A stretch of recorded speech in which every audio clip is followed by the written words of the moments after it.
찬송가 266장 부르시겠습니다. 찬송가 266장입니다.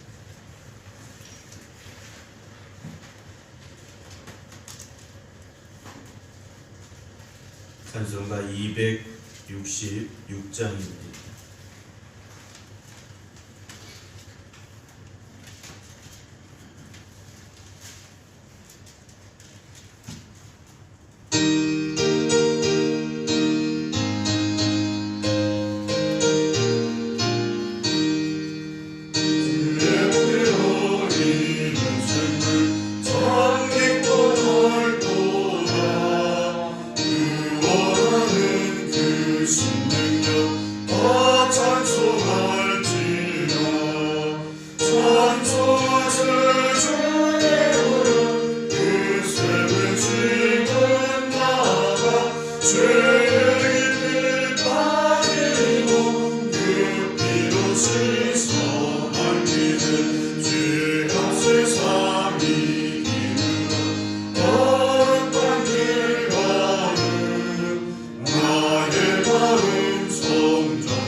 하나님께서 오늘 우리에게 주시는 말씀 누가복음 12장 13절부터 21절 말씀입니다.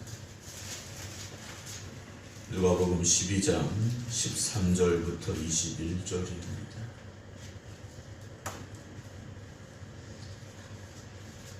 무리 중에 한 사람이 이르되 선생님 내 영을 명하여 유산을 나와 나누게 하소서 하니 이르시되 이 사람아 누가 나를 너희의 재판장이나 물건 나누는 자로 세웠느냐 하시고 그들에게 이르시되 삼가 모든 탐심을 물리치라 사람의 생명이 그 소유에 넉넉한 데 있지 아니하니라 하시고 또 비유로 그들에게 말하여 이르시되 한 부자가 그 밭에 소출이 풍성하매 심중에 생각하여 이르되 내가 곡식 쌓아둘 곳이 없으니 어찌할까 하고 또 이르되 내가 이렇게 하리니 내 곳간을 헐고 더 크게 짓고 내 모든 곡식과 물건을 거기 쌓아두리라.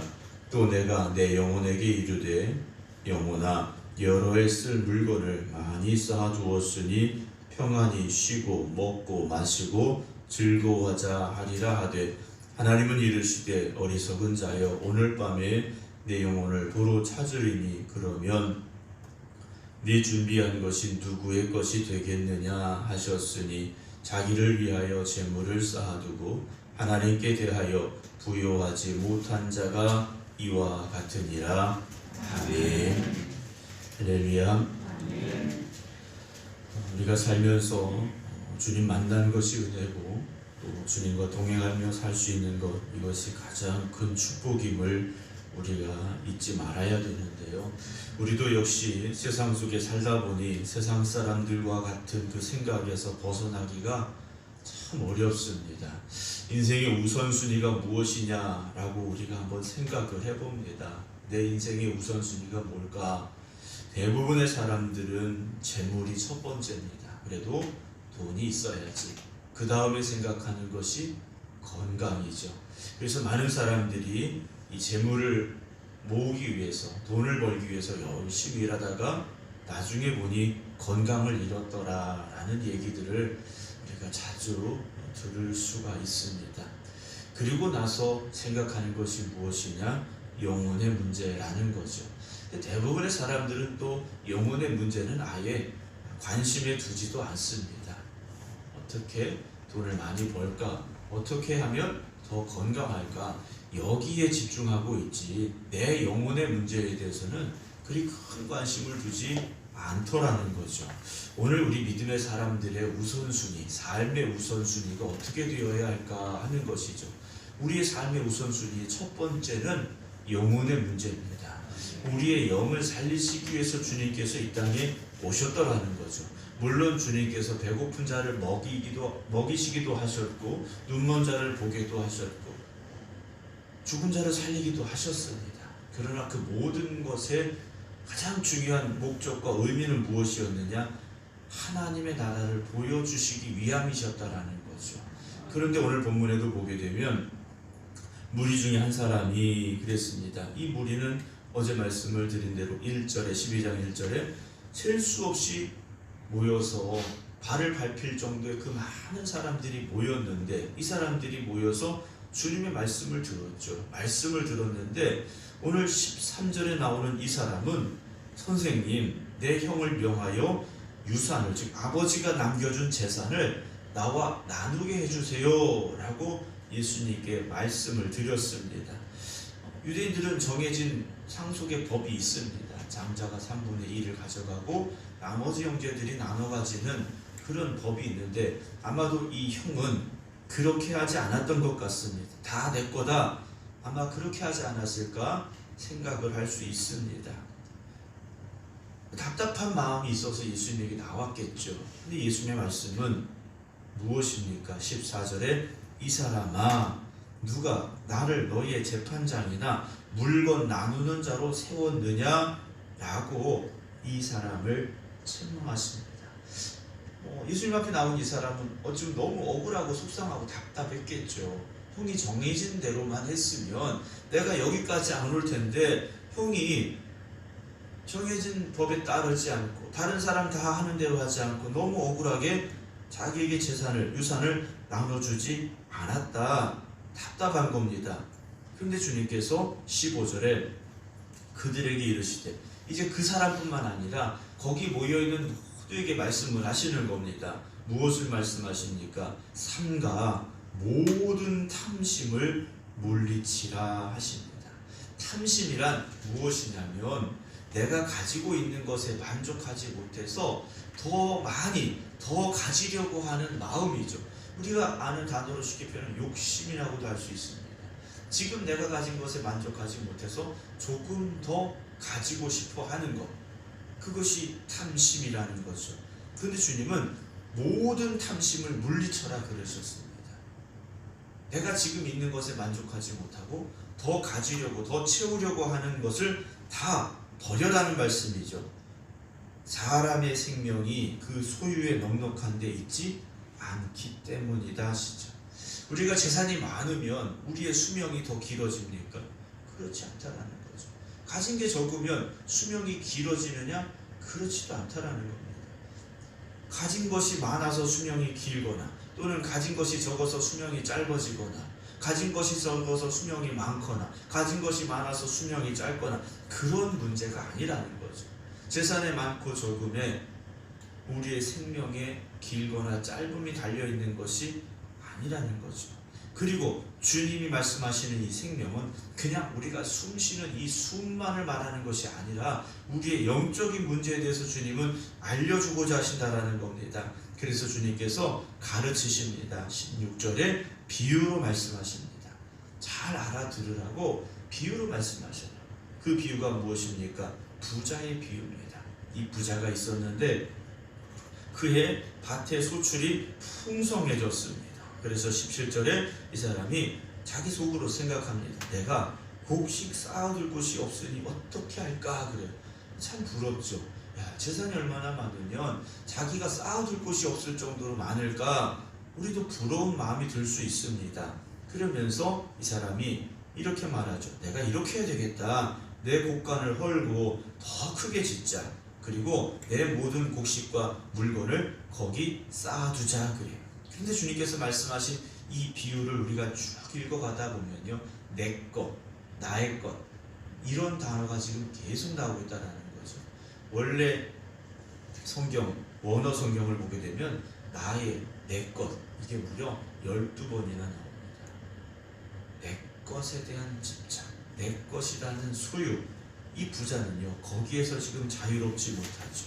그 19절에 내가 또 내 영혼에게 이르되 영혼아 여러 해 쓸 물건을 많이 쌓아두었으니 야, 이제는 일 안 해도 돼. 너 먹고 마시고 놀아. 이렇게 말하자 그런 겁니다. 하지만 하나님께서 무엇이라 말씀하십니까? 20절 어리석은 자여 라고 말씀하시죠. 남들 보기엔 부자입니다. 재산이 너무 많은 부자예요. 그런데 하나님 보시기에 이 사람은 어리석은 사람이라는 거죠. 왜 어리석습니까? 오늘 밤에 네 영혼을 도로 찾으리니 누구 겁니까? 하나님 것이죠. 우리가 가지고자 하는 사실 재물도 다 하나님의 것이고 더 중요한 건 우리의 영혼은 누구 것이겠습니까? 하나님 것이죠. 내 게 아니라는 겁니다. 내 몸에 있으니까, 내가 지금 살아있으니까 내 것이냐? 아니죠. 우리의 영혼의 주인은 하나님이십니다.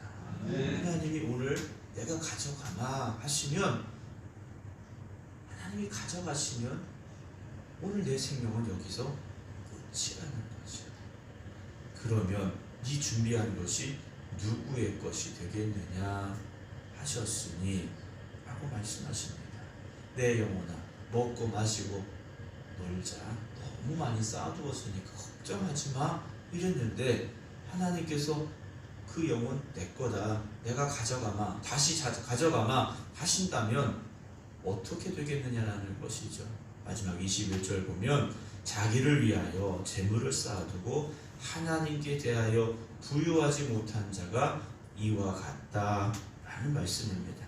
이 말씀은 재물을 나를 위해서 쌓아두고 하나님께는 헌금하지 못해서 아니다. 지금 이 말씀이 아니에요. 참된 생명을 생각하지 못하는 어리석음에 대한 말씀이라는 거죠. 우리가 이 말씀을 잘못 이해하면 헌금 많이 해야 돼. 내 걸 쌓아두지 말고 다 헌금해야 돼. 이렇게 오해하실 수 있는데 그 말씀이 아니에요.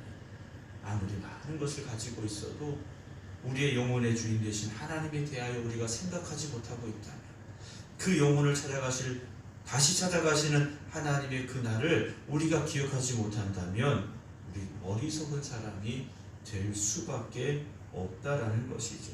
이 땅의 것에 우리가 목숨 걸고 사는 것이 아니라 하나님 나라에 목숨 걸고 살아야 됩니다. 그런데 요즘 어떻습니까? 세상의 것에는 목숨을 거는데 하나님의 나라에 목숨 거는 사람이 점점 희미해지고 희귀해지고 있다는 것이죠. 오늘 저도 여러분들도 이 하루가 정말 하나님 나라에 목숨 걸 수 있는 하루가 되기를 주님의 이름으로 축원합니다. 세상의 것을 더 붙잡으려고 세상의 것을 더 쌓아두려고 하는 어리석은 부자가 아니라 정말 하나님의 나라를 소망하면서 하나님의 나라를 향하여 내가 오늘 더 나아갑니다. 주님께서 나를 다시 부르실 그날까지 내가 하나님의 나라를 소망하며 천국의 소망을 가지고 살겠습니다. 고백할 수 있는 저와 여러분들이 되기를 원합니다. 내가 가지고 있는 것 내 것이 아니지 않습니까? 세상의 것을 쌓아두었으니 기쁨이 있고 즐거움이 있고 그렇지 않습니다. 영원한 생명을 주시는 하나님으로 인하여 기쁨을 누리시고 만족을 누리시고 은혜를 누리며 살아가시기를 주님의 이름으로 축원합니다. 기도하겠습니다.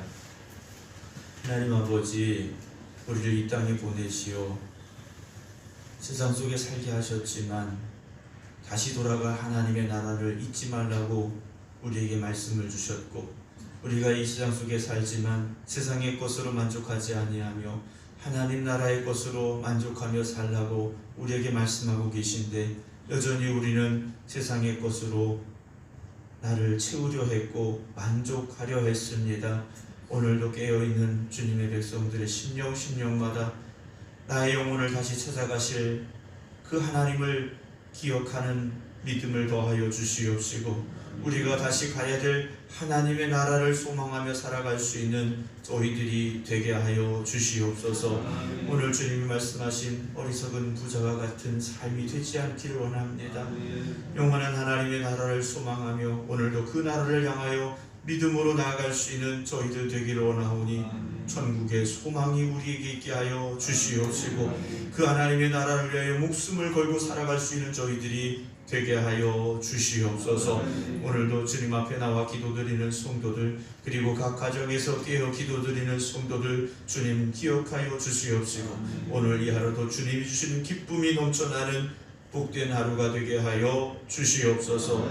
이제는 우리 주 예수 그리스도의 은혜와 아버지 하나님의 극진하신 사랑하심과 성령님의 감동 감화 교통하시니 오늘도 하나님의 나라를 바라보며 그 천국에 대한 소망을 가지고 살겠습니다. 기도드리는 성도들 위해 이제부터 영원토록 함께 하시기를 간절히 축원하옵나이다.